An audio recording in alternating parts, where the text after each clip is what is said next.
about what your sister did. Just what's the thing that your sister did that people need to know? Who was she? She was very quiet, and I know some of her classmates, and they said all through school that she really was. But she had the spirit of adventure. When she was 7, my dad arranged for her to take a ride in a Ford tri-motor airplane, and when she was up in the air and looking down and everything, she was so excited that when the plane landed, she ran to my parents and said, "I'm going to be a pilot." And then my dad said, "That's nice, dear." She really wanted to do this. But she was married, had 3 children, and got a job at a local airport in Columbus. Didn't have money to take flying lessons, so she said, "I'll work for free if you teach me how to fly." Planning to rest at dinner one night, and he said, "Jerry, if you're so bored with your life, why don't you just get in our plane and fly around the world?" She said, "Okay, I think I will." And that's really how it all got started. They co-owned a little tiny airplane, single-engine Cessna, with another man in Columbus. And she talked to Al, and she said, "Do you mind if I take our plane on a flight around the world?" And he said, "No, that's okay." But he didn't think she was serious. She was. The plane was 11 years old, got new engine parts and everything.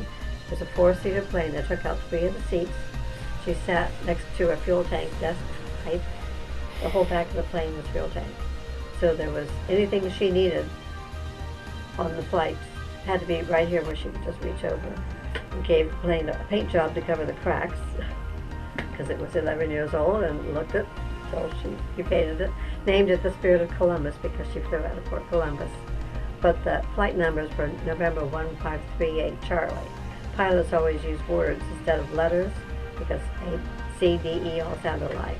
And so Charlie was the last letter, so she always called the plane Charlie.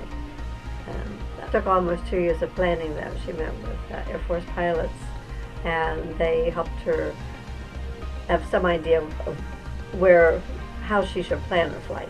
There were no flight planning agencies at that time because only the military and commercial pilots were going across the air. She had a globe, and talking with these Air Force people, pretty much plotted.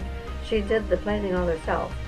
She had to go to Washington and get the sanction to make this an official flight, and only one person can have that sanction at a time.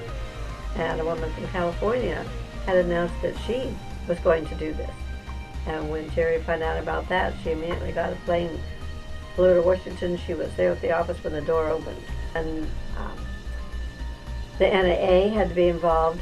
She had to have spotters who would literally lie on the ground, look up at her and say, "She flew over me at this point, at this time, at this date." And she had just taken off from Columbus, and the tower controller, she could hear, and it was broadcast for all of us to hear. Well, I guess that's the last time we'll ever hear from her. None of us in the family had any doubt that she would do it and succeed. Just never thought about her not succeeding. And we just thought this was something that she had to do. And she'd always felt like she was supposed to do something special.